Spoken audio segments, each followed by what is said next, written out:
18వ శ్లోకము. తను ఛాయాభిస్తే తరుణతరణీ శ్రీసరణిభిః దివం సర్వాముర్వీం అరుణిమనిమగ్నాం స్మరతి యః భవంత్యస్యత్రస్యత్ వనహరిణశాలీననయనాః సహోర్వశ్యా వశ్యాః కతి కతిన గీర్వాణగణికా.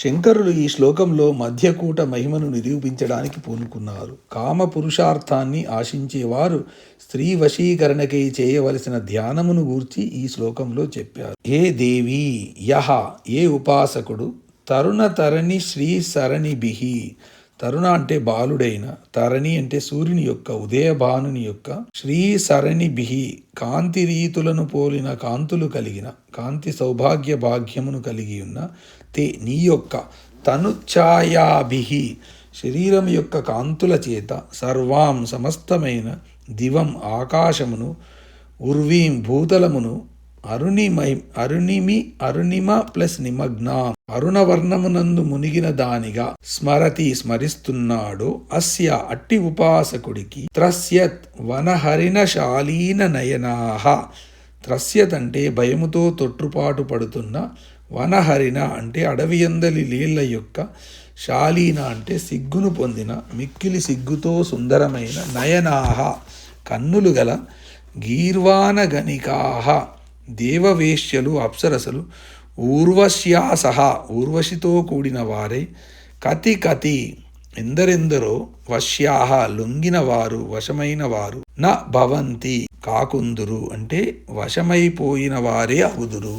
తల్లి శ్రీదేవి బాలసూర్యుని లేత కాంతి రీతులను పోలిన ఎర్రని కాంతి పుంజములతో నిండిన నీ శరీర కాంతుల చేత సమస్త భూమండలములను ఆకాశమును ఎర్రదనములో మునిగిన వానిగా భావించి ఎవడు నిన్ను ధ్యానిస్తున్నాడో ఆ సాధకుడికి భయపడుతున్న అడవిలీళ్ల కన్నుల వంటి బిత్తిరి కన్నులు గల అప్సరసలు ఎంతోమంది ఊర్వశితో పాటుగా వశమవుతారు. స్త్రీలు అందరూ వశమవుతారని భావం. తనుఛాయాభిస్తే తరుణ తరణి శ్రీ సరణిభిః. ఈ శ్లోకంలో శ్రీదేవి శరీర కాంతులు బాలసూర్యుని కాంతి మార్గాన్ని అంటే కాంతి సౌభాగ్యాన్ని కలిగి ఉన్నాయని చెప్పబడింది. ఉదయకాలంలో సూర్యుడు చాలా ఎర్రగా ఉంటాడు. అమ్మవారి తనుఛాయ అంటే శరీర కాంతి బాలభానుని కాంతిని పోలి ఉంటుంది. లలితా సహస్రంలో అమ్మవారికి రక్తవర్ణ, సర్వారుణ, తరుణాదిత్య పాటల అనే నామాలు చెప్పబడి పై నామములు దేవి అరుణవర్ణ అని తెలుపుతున్నాయి. తరుణాదిత్య పాటల అంటే బాలసూర్యుని కాంతి వలె పాటల వర్ణము కలది. పాటల వర్ణము అంటే ఎరుపు తెలుపుల కలయిక.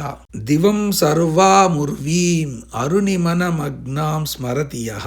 అమ్మవారి శరీర కాంతులతో సమస్తమైన భూమి ఆకాశము ఎర్రదనములో మునిగినట్లుగా స్మరించే వానికి కలిగే ఫలితము ఇక్కడ చెప్పబడింది. అరుణిమ నిమగ్నాం అనే దాన్ని అరుణిమ ప్లస్ నిమగ్నాం అని కానీ అరుణిమని మగ్నాం అని కానీ విడదీయవత్తంలో తేడా ఉండదు. భూమ్యాకాశములు అమ్మవారి శరీరపు ఎర్రని కాంతి సముద్రములో మునిగాయని భావము. అంటే సమస్త లోకాలు శ్రీదేవి ఎర్రని వర్ణములో నిమగ్నమైనవని ఆ సాధకుడు భావిస్తాడు. అతనికి సర్వము అరుణవర్ణములో కనిపిస్తుందన్నమాట. లలితా సహస్రములో కూడా లలితాంబకు నిజారుణ ప్రభాపూర మజ్జద్ బ్రహ్మాండ మండల అనే 12వ నామము ఉంది. తన ఎర్రని కాంతుల ప్రవాహమునందు మునుగుచున్న బ్రహ్మాండముల సముదాయము కలది అని ఆ నామానికి అర్థం. త్రస్యద్వనహరిణ శాలీన నయనాః. వనహరిణములు అంటే అడవిలో ఉండే లీలు, శాలీన నయనములు అంటే సిగ్గుపడే కళ్ళు. గ్రామాలలో ఉండే లీళ్ల కన్నా అడవిలో ఉండే లీళ్లు ఎక్కువగా క్రూర మృగాల వల్ల భయపడుతూ ఉంటారు. అందుకే వనహరిణములని ఇక్కడ చెప్పబడింది. భయపడుతున్న అడవి లీళ్ల కళ్ళు అంటే భయంతో బెదురు చూపులు చూసే అందమైన కళ్ళు అని భావము. భవంత్యస్య సహోర్వశ్యా వశ్యా కతి కతిన గీర్వాణగణికాః. భూమ్యాకాశములు శ్రీదేవి దేహారుణ కాంతులతో నిమగ్నమైనట్లు ధ్యానించే వారికి ఊర్వశితో సహా దేవవేశ్యలంతా వశమవుతారట. ఊర్వశితో పాటు అని చెప్పడంలో ఊర్వశికి ప్రత్యేక ప్రాధాన్యం ఇచ్చినట్లు కనబడుతోంది. ఊర్వశి అప్సరసలలో సర్వశ్రేష్ఠురాలు. ఊర్వశి సౌందర్యాన్ని చూచి మిగిలిన దేవవేశ్యలు తలలు వంచుకున్నారట. మిగిలిన అప్సరసలందరినీ బ్రహ్మ సృష్టించాడు. కానీ ఊర్వశి మాత్రము శ్రీమన్నారాయణు తొడ నుండి పుట్టింది. అదే ఊర్వశి ప్రత్యేకత.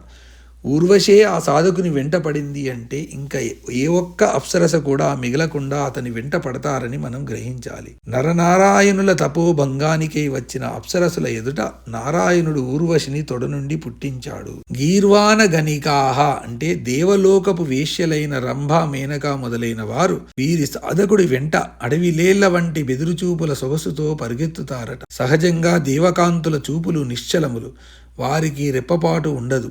అది వారి సహజ దేవతా లక్షణము. కానీ శ్రీదేవిని ఉపాసించిన వారికి రెప్పపాటు లేని అప్సర కాంతులు కూడా బెదురుచూపులతో వశమవుతారు. శ్రీదేవిని ఉపాసించిన ఉపాసకుడి సౌందర్యము దేవవేశ్యల కన్నులకు మిరుముట్లు గొలుపుతుందని భావము. అందుకే వారు బెదురుచూపుల సోయగంతో అతని వెంట పడతారు. అయితే సాధకుడు మాత్రము దేవీ సౌందర్యాన్ని చూచిన తృప్తిలో మోక్షాన్ని పొందుతాడని మనం గ్రహించాలి. సాధకుడు ఎంతమాత్రము ప్రలోభానికి లొంగడని, అమ్మవారి సౌందర్యం ముందు దేవవేశ్యల సౌందర్యము దిగతుడు పని కూడా మనము గుర్తించాలి. ఈ శ్లోక పారాయణ ఫలము సకల ప్రాణులు వశము అవుతాయి. నైవేద్యము పాల పాయసము తాంబూలము.